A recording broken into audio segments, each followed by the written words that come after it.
All right, well, good afternoon or morning, depending on where you're joining us from, and welcome to today's event, a webinar on service and resource sharing approaches with a focus on public health, on the public health workforce.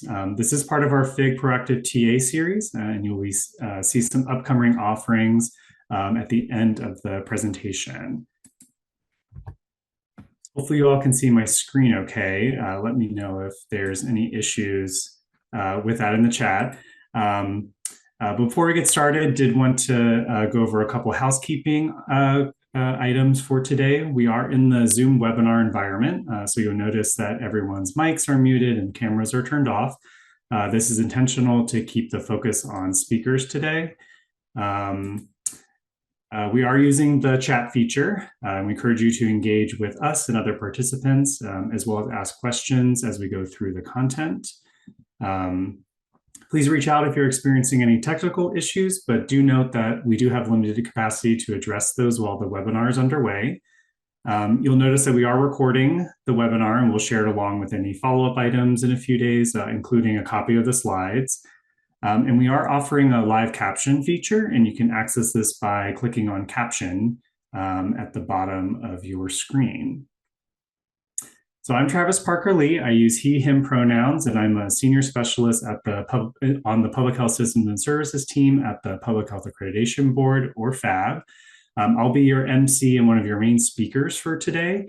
And then I'm joined by our good friend, Grace Gorenflow, who's a public health consultant with her own consulting firm. And she'll be also speaking and sharing some examples with us today.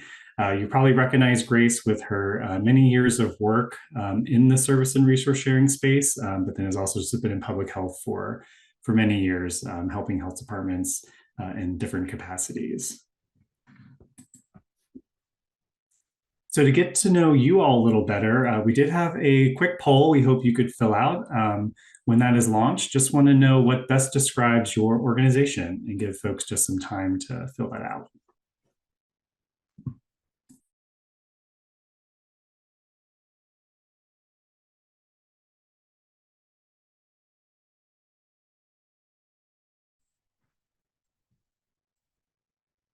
Awesome. We're approaching around 80% participation, which is a great response rate. Looking like a lot of health departments are with us today, state and local, some friends from federal agencies and other national nonprofits. Great. We'll just give this another moment or two before we close the poll. So make sure you are able to enter a response if you're able to.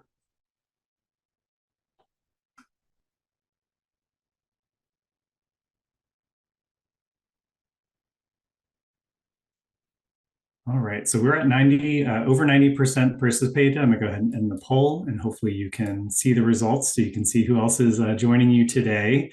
Hope you all are as energized as we are to talk more about service and resource sharing, and then hopefully today's as exciting as yesterday was. Speaking of around 90%, in the DC area where I'm located, we had almost 90% totality of the eclipse, which was a great sight to see. So hopefully you all were able to enjoy that as well.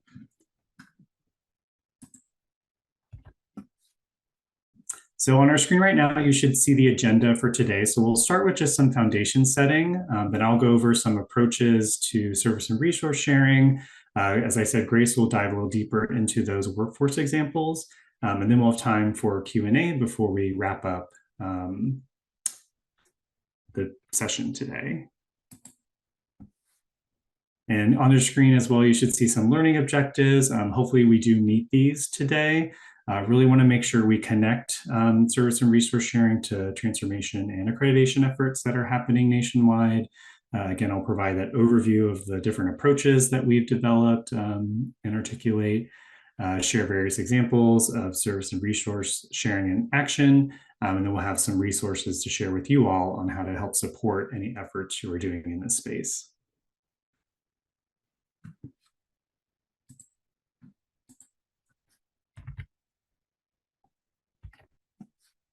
All right. So you probably heard the term public health transformation in some of our PHAB materials or throughout other things that are happening in the field. But to help frame what we mean when we speak about public health transformation, we do like to start with this definition and show it. and stress the fact that we've co-created this with states that we work with, along with others that are in the field that have provided feedback to us. I'm not going to read this verbatim, but I did want to highlight that we focus on reimagining the way systems are structured that advance health, well-being, and equity for all. We feel this should be done through utilizing the Foundational Public Health Services, or FPHS framework, but recognize there are other ways to modernize and transform. We also, through this work, encourage service and resource sharing as a strategy to assist with transformation and accreditation efforts. So in the past, the Robert Wood Johnson Foundation has graciously funded a body of work around what is originally called cross-jurisdictional sharing, or CJS, to help health departments thinking of going through or organizing around the accreditation standards and measures and process. This was originally housed within the Center for Sharing Public Health Services, but now PHAB is the home for everything related to resource sharing, service and resource sharing. So we have a definition that we like to show what we mean when we talk about service and resource sharing. It happens among health departments when insights, expertise, techniques, tools, and the like are shared across organizational boundaries. And those could include things like a population served, a service area, or district or governmental jurisdictions. So why is it important for folks to consider or to share services and resources? Well, we have seen that it empowers public health departments to work together to protect and promote the health of people they serve more effectively and efficiently. By sharing those insights, expertise, techniques, and tools, health departments can accomplish a lot more than they could do on their own. And ultimately, this does enable a reduction in efficiencies and ensures services are delivered that are needed the most. In the context of accreditation and transformation efforts, public health continues to face challenges, and we've seen that leaders are developing innovative methods to help ensure that their communities have access to the services and resources needed to thrive. Looking back at the COVID-19 pandemic, many public health leaders engaged in service and sharing arrangements for the first time or in new ways. Basically born out of necessity to respond quickly to the pandemic, the field needed to share epidemiology services, operate joint testing and vaccine clinics, and facilitate multi-jurisdictional communication efforts, just to name a few ways service and resource sharing had played a role over the past several years. And really that demonstrated value of service and resource sharing activities from across the country have shown will help the field have shown that the field should be ready for future threats if those happen.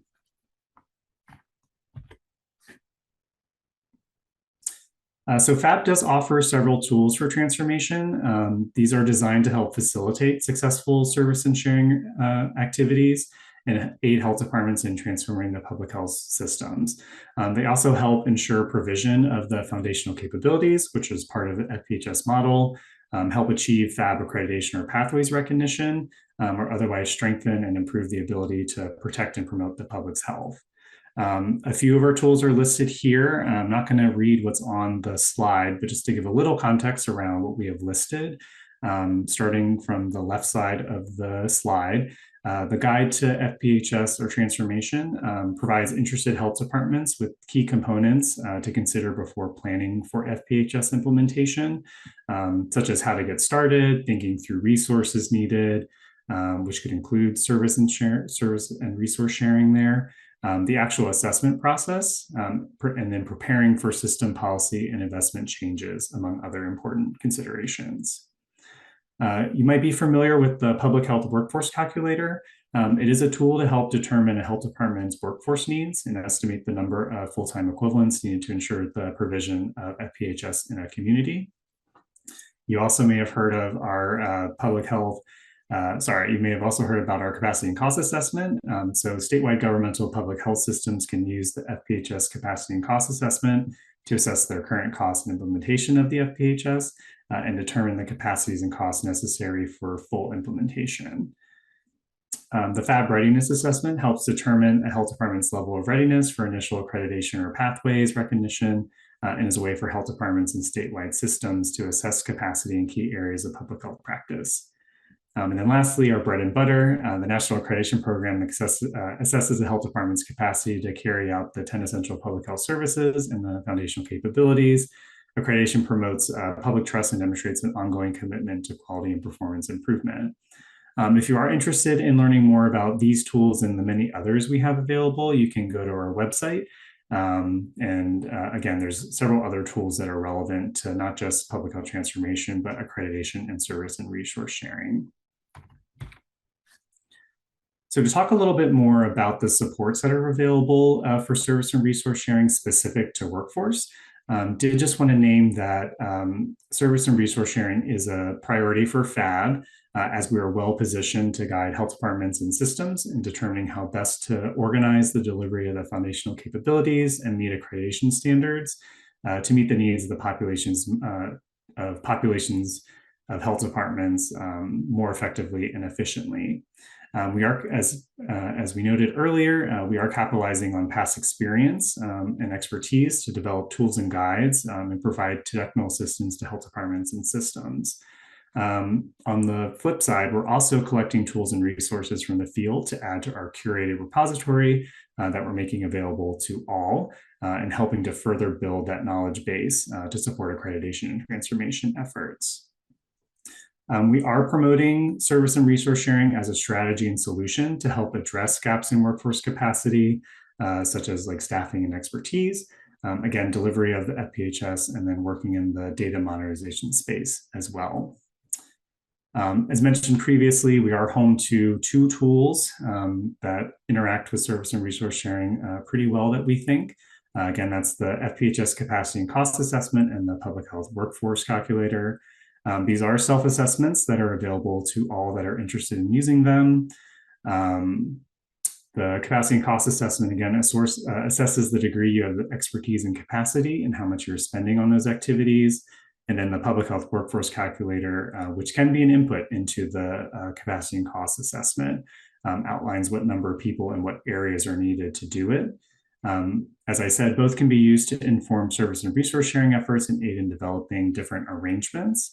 And then after using these tools, including some of the other tools for transformation we have available, doing multiple various assessments and filling gaps and improving areas identified, a health department can go through our accreditation process to demonstrate and validate where they are providing public health services to further support and foster continuous quality improvement, innovation, and systems change. And then a note about FIG activities. For those that are directly funded through the Public Health Infrastructure Grant and are using those dollars for infrastructure improvement, service and resource sharing is an approach to support all areas of the grant, in addition to just overall accreditation and transformation efforts. Specifically highlighting strategy A2.6, there is an opportunity for service and resource sharing activities in that strategy. Specifically, if a organization wants to explore the use of service and resource sharing, which may be in place to better align the agency's processes, resources, and capabilities to meet public health needs.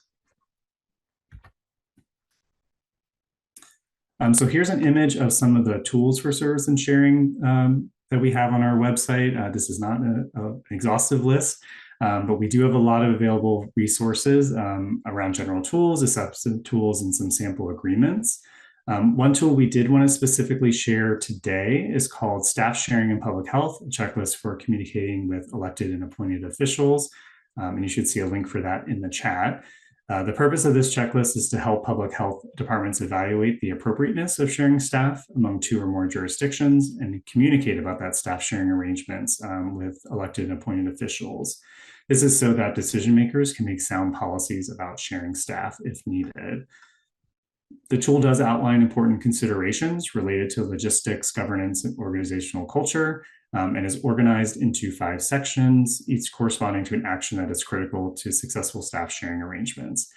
We do hope you take a look at it, and that we hope that it's helpful in your work. So I'm going to pause here, and we're going to launch another poll. Just curious about those that are in the webinar. and in an organization that does share, are you currently sharing staff with other organizations? And if this does not apply to you, you don't need to answer.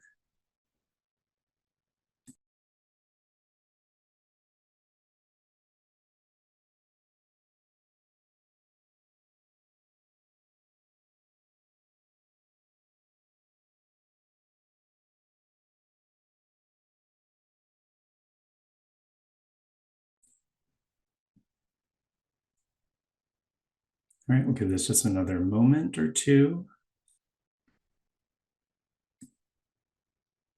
And while you're answering, I do want to note that I'm seeing a lot of introductions in the chat. Please keep introducing yourselves, saying where you are located and what you do in your work life.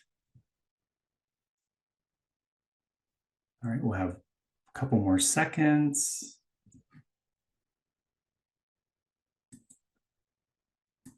All right, and hopefully you can see the results of the poll. Looks like about a third of you are sharing staff with other organizations and you have arrangements in place. That's great to hear. And maybe almost a little less than 2/3 have no plans for sharing at this time. And that's totally fine. Hopefully, if you do start thinking about service and resource sharing and getting arrangements in place, that some of this information will be helpful.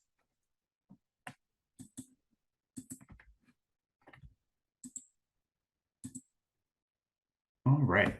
So now I'm going to go into talking about some of the approaches that we've identified, and then I'll turn things over to Grace to dive a little deeper into the workforce examples specifically.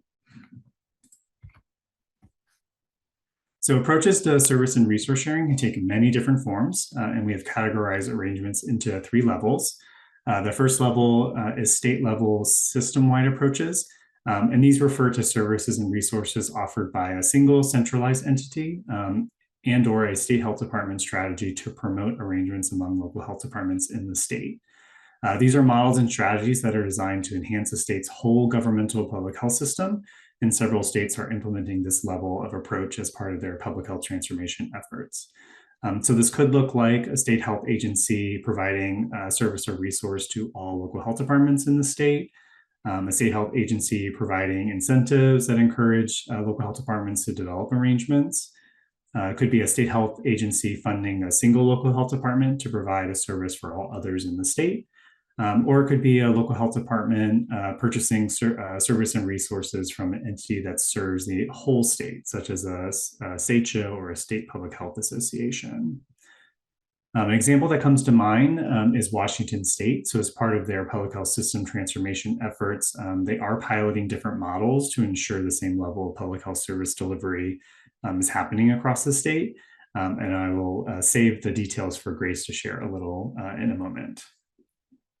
The next approach is a regional district approach, and they are intentionally developed to share services and resources in an area smaller than the state.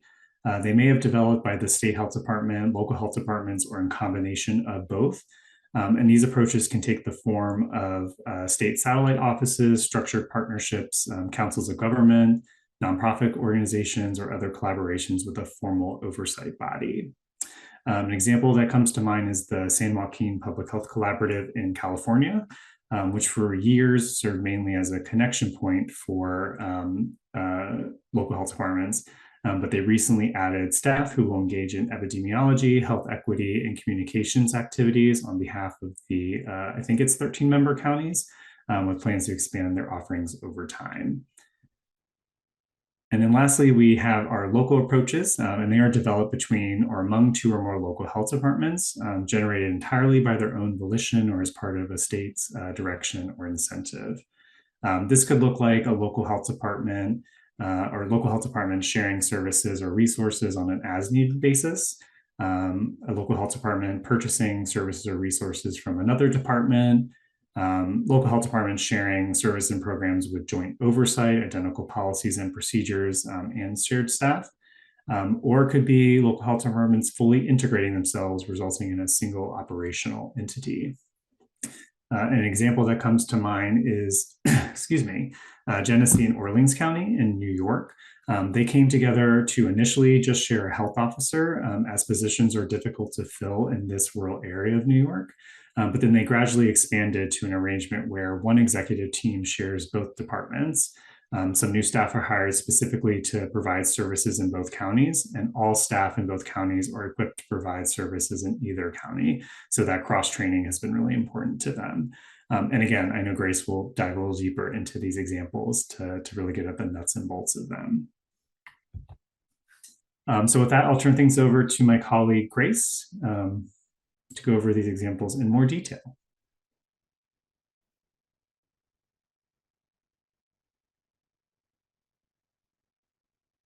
And Grace, you may be muted.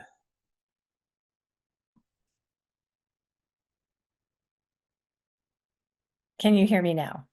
Yes, can hear and see you. Great. Oh, good. Okay. Hello, everyone. Grace Scorenflow. I use she, her pronouns, and I've had a lot of fun watching the chat and seeing a lot of friends tuning in. So hello to everyone. And I'm really excited about the interest in this topic now. And I think it really makes sense given how so many states are using their FIG grant money. And as Travis said, what we are seeking to do in this portion is to provide you with a host of examples of service and resource sharing, or SRS. And I'm not going to go into too much detail. What I will tell you is that the PHAB site has some good examples there that you can look at, and some of the things that I'll be reviewing are found on the PHAB website. Also, for those of you who are going to be attending the reverse site visit in May for the FIG grantees, that could be a good place to connect with some of your colleagues if you have questions about something you've heard here today. And then finally, I'm going to invite everybody to use the chat feature to chime in. And the reason for that is, boy, in the process of preparing for today's webinar, it was very interesting to me to see how much things have evolved even in the past year when it comes to some of the service and resource sharing agreements that that we know about and that we've covered. So clearly, as always, the only constant is change. And so as I move through the presentation, if you are from a state or locality where I am giving an example, please absolutely feel free to use the chat. I encourage you to use the chat if there's anything that you would like to add about the example. And also, if you have an example and there's something we can follow up on so we can learn from you, please also put that in the chat. We would really appreciate it. PHAB is a learning organization, and so we rely on PHAB always relies on two-way communication. So look forward to hearing from you all.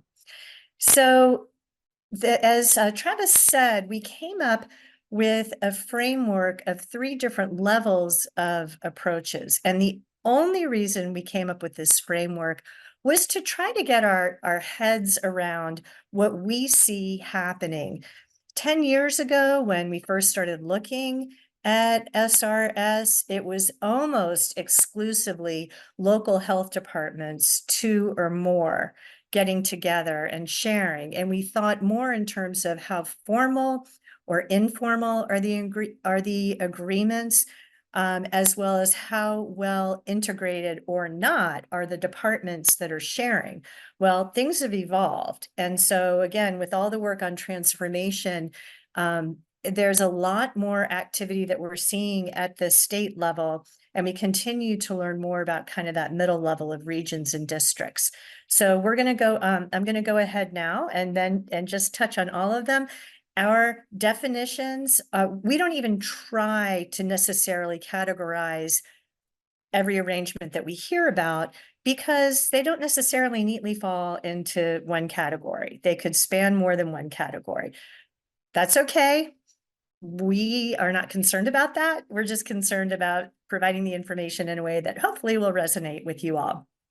So as you can see, we are going to start by by providing some examples of state level and system-wide approaches. And hopefully when you walk away from today's webinar, this will stimulate some of your own thinking about where service sharing might be helpful, just some models that you might be able to adapt or adopt as we go on. And so when we think about state level and system-wide approaches, and so this is the state health department making an effort, taking a look at the whole state and saying, okay, how can we do the best possible job in making sure that everybody, regardless of where they live, has sufficient capacity? And usually what we're seeing is that this is with respect to providing the foundational public health services.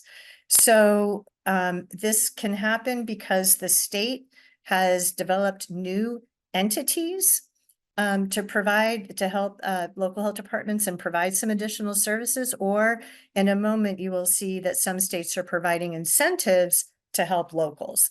So starting with new state health department entities, something that was recently, within the past year or so, launched by California was the establishment of district offices throughout the state.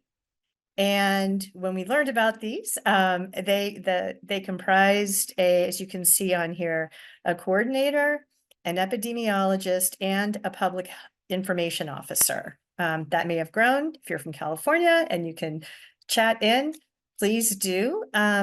This is really, it's a great adjunct to many local health departments. And it doesn't necessarily, my understanding is that the office doesn't take the place of any existing health departments, and the more robust health departments that are better resourced don't necessarily depend on the district office for services. But this is definitely a nice addition.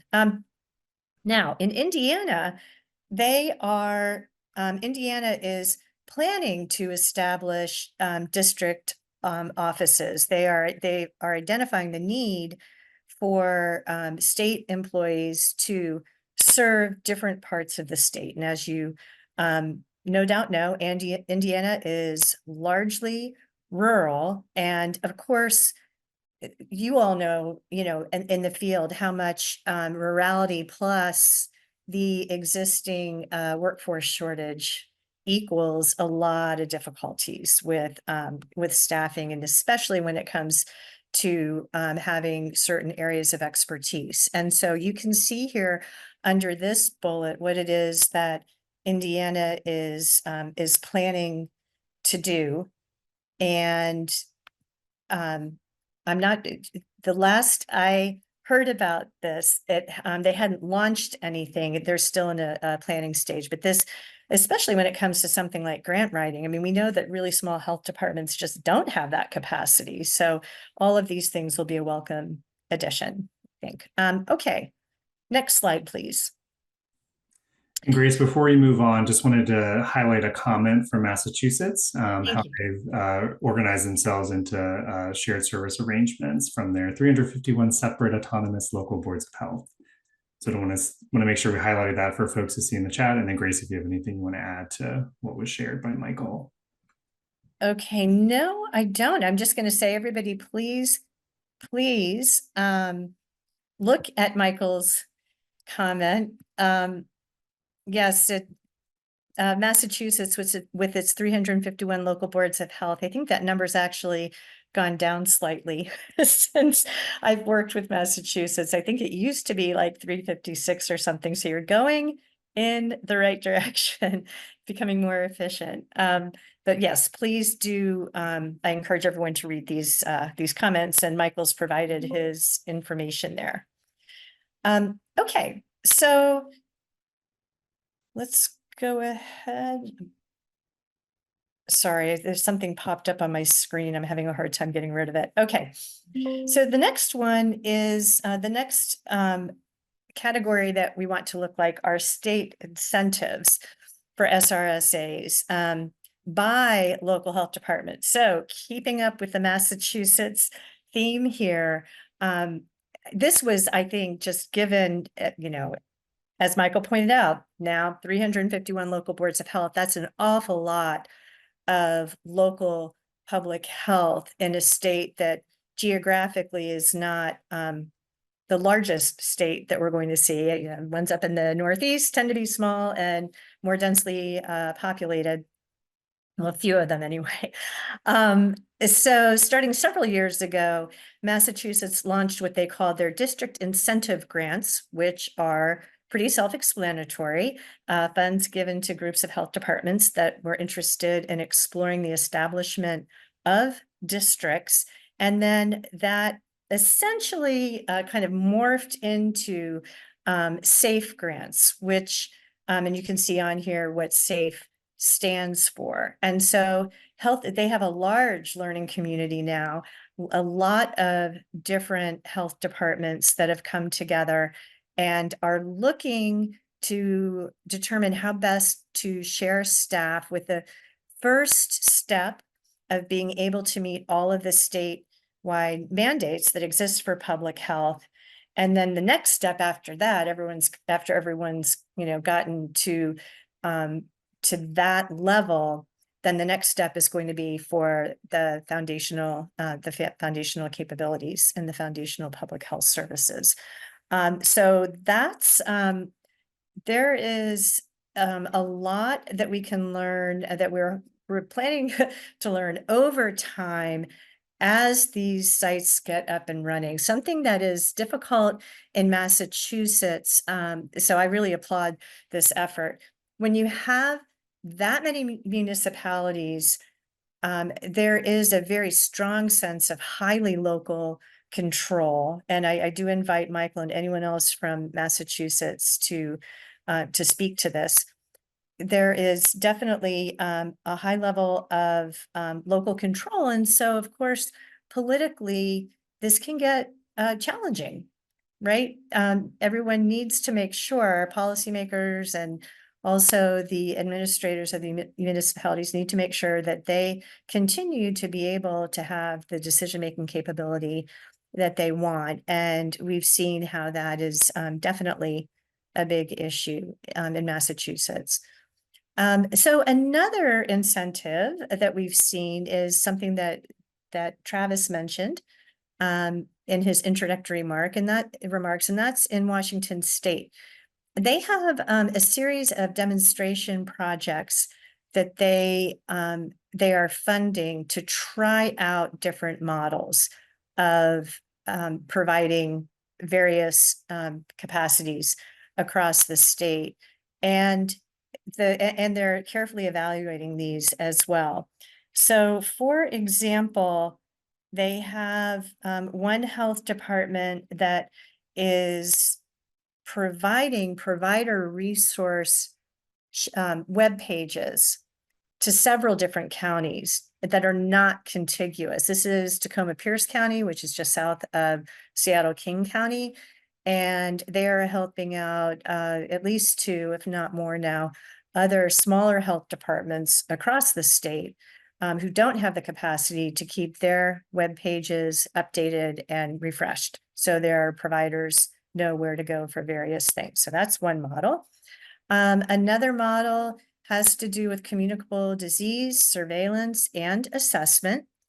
So several health departments across the state now have an epidemiologist who not only serves that health department, but also surrounding counties. And I'm not sure how many FTEs of an epidemiologist. I think in some cases it's more than one.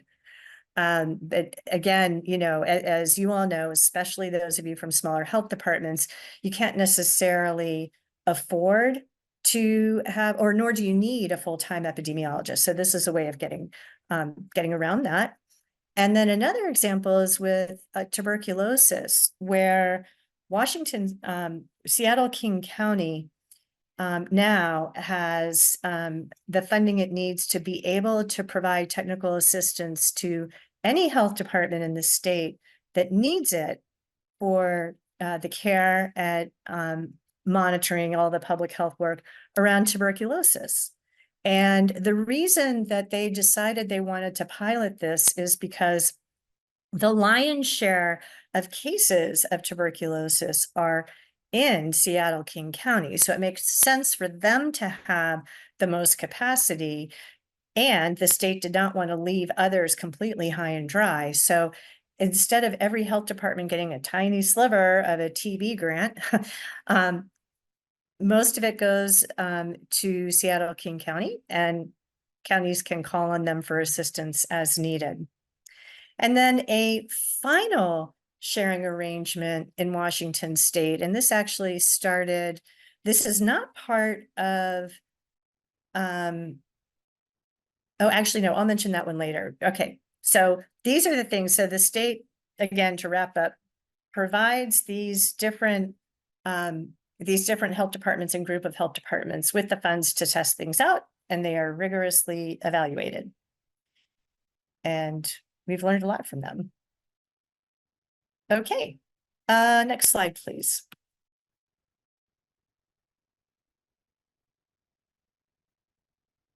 Okay, so the middle approach here.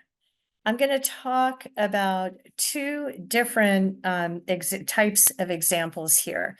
And the first one is the San Luis Valley Public Health Partnership. And this is a partnership that was developed by the 6 health departments in San Luis Valley, that's down in the southwestern part of Colorado. And it's a geographically isolated area. It's a high desert. And these 6 health departments have always helped each other out. They've got a mindset of we're in this together. And they eventually, and this was about 10 or so years ago, 10 or 12 years ago, decided that they wanted to formalize their collaborations to make it easier to work together and to be more structured in terms of what it would look, what it looks like to get grants and things to serve the whole area.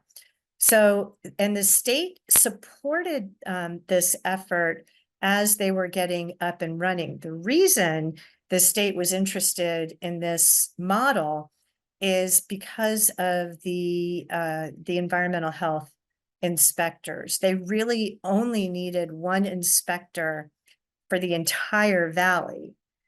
And they realized that it would make sense, or they thought it would make sense, to just hire that person, come up with a schedule and understanding about where they spend their time, so that they could have the same person doing the inspections throughout the region. And then this way it was that this would not just be a matter of checking off the boxes because the inspections were done, but rather this person would understand trends, would develop the relationships that can be so important when you're doing any kind of inspection.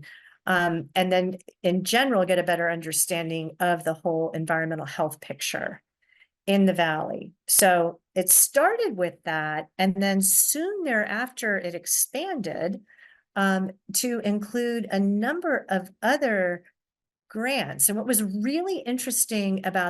interesting about their model is that when the partnership decides that they are going to go after a grant, it's not necessarily on behalf of all 6 health departments.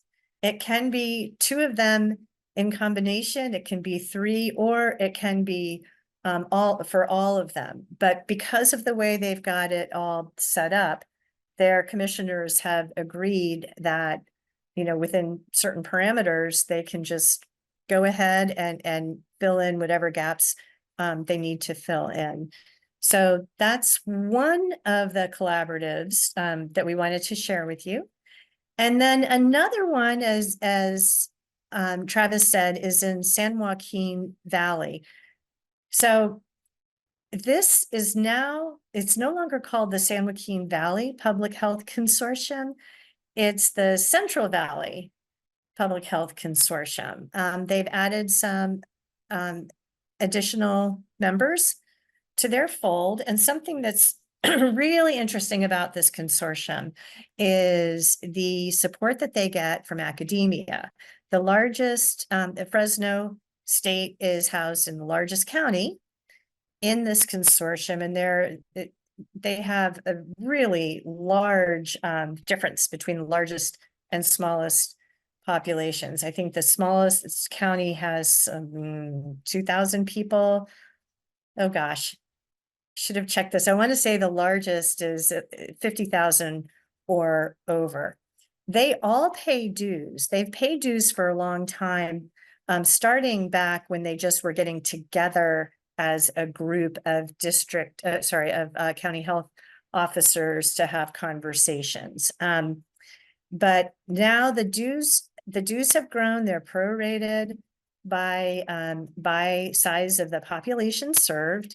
And as Travis said, now they really grew during and after the pandemic in order to address things like health equity, as well as all of their surveillance needs. And they've got an epidemiologist on staff. They serve communications functions. Something that's been dicey is that the politics of each county actually vary more than you might think, given that it's a highly agricultural region. The things that are okay to say in one place, not okay to express the same in another place. So even though they share the same communications person, they don't share. All messages are not always identical. They have been when it comes to COVID, but beyond that, there are some things that really need to be tailored to the individual counties. And when I say it's supported by Fresno State, they provide office space. So there's no rent, there's no overhead. I don't even think they have to pay for materials for their staff. So that's a really, really nice model for those folks. And then another approach to point out is the formation of districts. Now, we see districts, there are districts that have been around for a long time in several states that are decentralized. So Idaho, for example, has, I want to say 5 health districts. Nebraska has a number, I want to say 15, maybe more than that, health districts. And in Nebraska, these were put into place with tobacco settlement fund monies back in the mid-90s. Again, it is a decentralized state. And so we go now, the example that I'm going to provide you is in Nevada. Nevada, on the other hand, is a largely centralized state.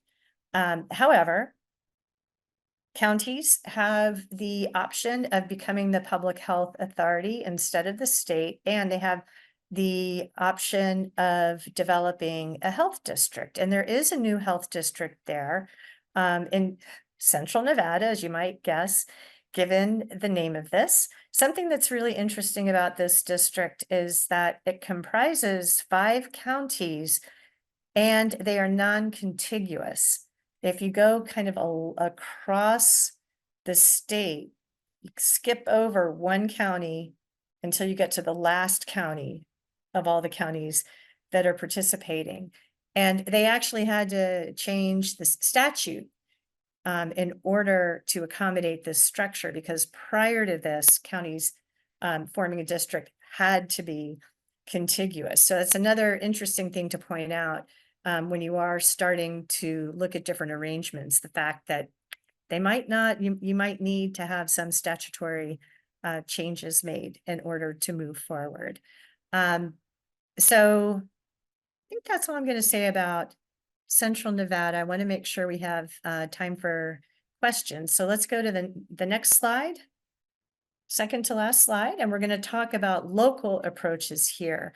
And again, I'm just going to give a few different examples that I think are pretty interesting. So New Jersey's structure is pretty interesting.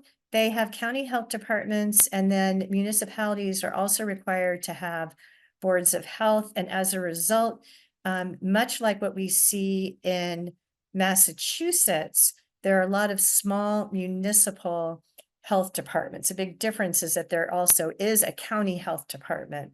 But I'm going to focus on a small health department here, Montgomery Township. In New Jersey, they decided, this was about 10-ish years ago, that the health official in Montgomery was concerned that they were open to risk because they only had a part-time RN, and a lot of the nursing work that was done for public health was done through contract nurses. So in the event of an emergency, and this was way before COVID, they were really concerned about just not having any capacity to do what they needed to do. And so the health official worked with other municipalities. Not all of them are contiguous. And in fact, the municipalities span 2 different counties. And together they hired one full-time RN to do all of the nursing work for them. And that, not surprisingly, it was difficult to fill the position just because it can be so hard to get public health nurses. But once the position was filled, it's worked very, very nicely for them. Another example was sanitarians. The Candy-Ojai Renville County Public Health Departments, that's a community health board. And so the authority for public health is a board that covers both Candy-Ojai and Renville. They started with 2 separate health departments. They now have a community health board. And so the part of one of the first things that they did was to streamline their programs for environmental health and their inspections. And so this included, not surprisingly, needing to modify the local ordinances a little bit. They decided to adopt the exact same fee structures, and then they took the best of each in terms of policies and processes and came up with a new set, and everybody uses that new set of policies and processes. So it was a little bit more involved in terms of being able to set the structure up. Again, very, very successful for them. All right, next and last slide, and then we can go to questions.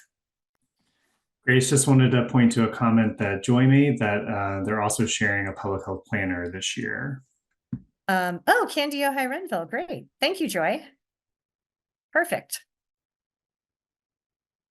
Appreciate that.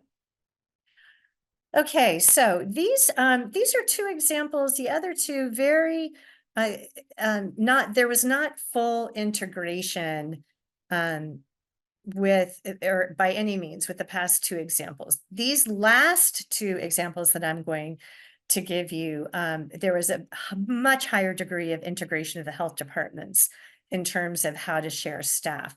So the first one is in the rural western part of Minnesota. 5 counties got together.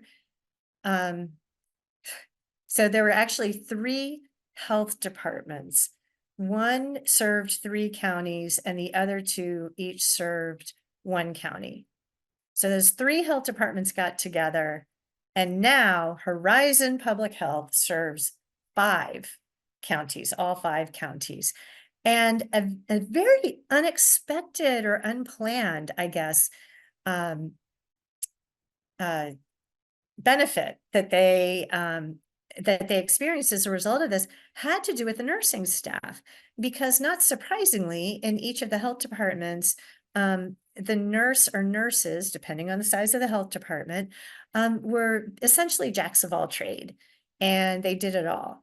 But once they became a single entity, Horizon Public Health, one of the nurses was able to become a breastfeeding consultant, to get certified for that and to do her work with not only the WIC program or with people who came in for WIC, but also some home visiting. And that was something they could never offer before.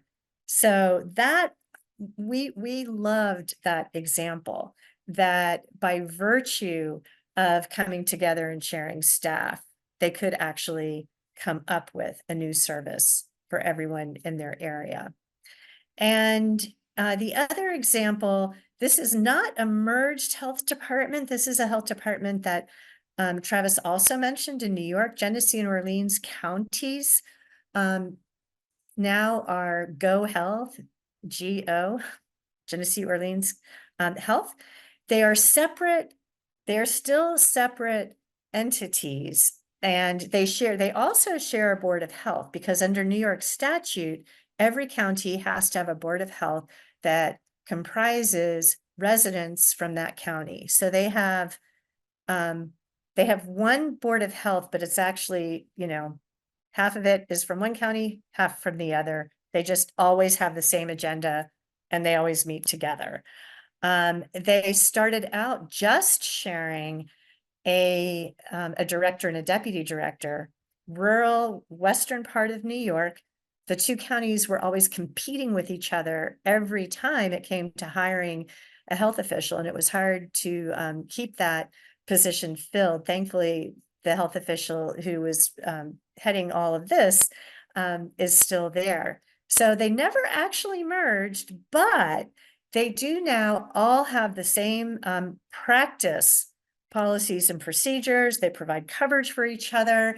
If attendance is required at a statewide meeting, they only have to send one person instead of two. So there's some cost efficiencies that come into place. And once they were together in this manner, they were also eligible. Well, they were also selected to get a CDC intern, and they were told that before, when just one of the counties had pursued it, that their population size wasn't big enough. But now that they were covering a larger population, they were able to get more in. So they've benefited a lot by sharing staff and covering a larger population. They actually have been able to get more staff in. Okay, so that is it for the examples. I know we don't have as much time as we'd hoped for Q&A, but I'll stop talking and see what questions or comments have come in.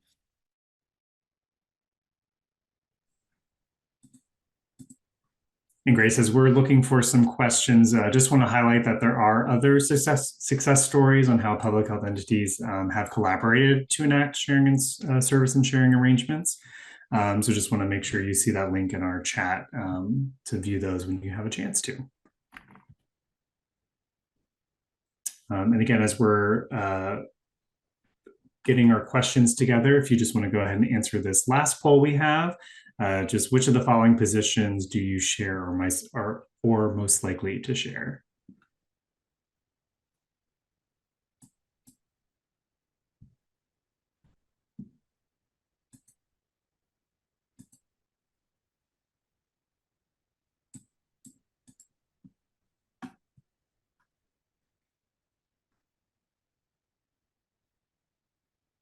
And while folks are filling that out, we did have a question earlier from Jason in Kansas. Or Minnesota. I don't actually know where you are located now, Jason. But could panelists restate what PHAB did with cross-jurisdictional sharing as a term? I agree that service and resource sharing is an excellent general form of sharing, but cross-jurisdictional sharing and cross-jurisdictional delivery are still valid terms for the specific subset of sharing that is government to government. So I have a response, and Grace, feel free to jump in too. But yeah, so we do see CJS as still a subset of overall service and resource sharing. We see it as one type of sharing arrangement, and that there are other ways service and resource sharing happens that isn't just CJS. I think in developing the term or using that term more broadly, we wanted to be more inclusive, but it does not preclude others from using words that may resonate in the context of their sharing work. So Grace, would you say anything else or add to that? No, I don't have anything to add, but if that was Jason Orr, I saw that he is on the call, shout out, because Jason has done a lot of work on cross-jurisdictional sharing / service and resource sharing arrangements. And I went ahead and closed the poll, and I'm sharing that with you all now. yeah, kind of all over the place, which is a good thing in terms of the spread of how folks are sharing positions. Great.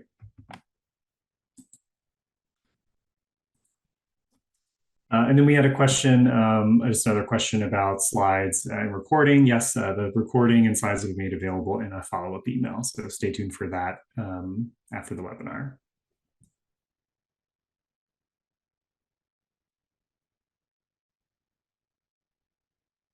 So we do have about 5 minutes left. Does if anyone has any other questions, feel free to put those into the chat. We'll just give another moment or two to see if anything comes through.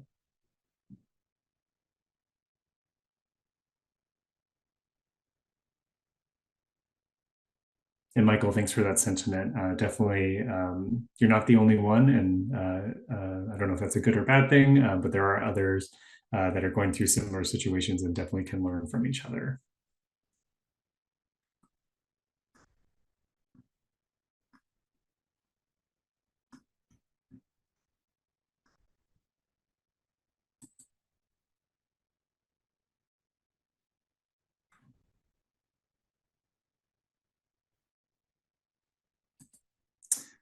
All right, well, I'm not seeing any questions come through. I think we can go ahead and just move on to the wrap up. But if for whatever reason, if you think of something after the webinar, just feel free to respond to the follow-up email. We'll make sure we'll get your questions answered. So to wrap up, again, just to reiterate, we will be sending materials, recording slides and other things in a follow-up, including an evaluation link, but you can also just fill it out now if you have since we have 3 minutes left. We do appreciate any and all feedback and really do use it to improve our future offerings. Just a quick highlight of a couple things. So if you are a FIG recipient and you are coming to the reverse site visit in the beginning of May, we will have several sessions related to workforce, service and resource sharing, and the foundational capabilities, among others that may be of interest to you. And then we have, as I mentioned at the start of the call, we do have a series of upcoming TA webinars through our FIG funding, and that includes several related to accreditation, a couple on the foundational public health services, one on innovation in public health practice, and then another in this series focused on service and resource sharing and data modernization efforts. So if you go to the website that was put into the chat, you can go ahead and look at the details and register for those. And with that, I want to send you another thank you for attending today. And really appreciate your interaction in the chat and just being open to us sharing some examples of service and resource sharing in the workforce space. Again, look out for additional follow-up information by email. And if you have any questions, you can just respond to that and we'll hopefully get those answered. With that, I hope you enjoy the rest of your day and you may now disconnect. Thanks, everyone.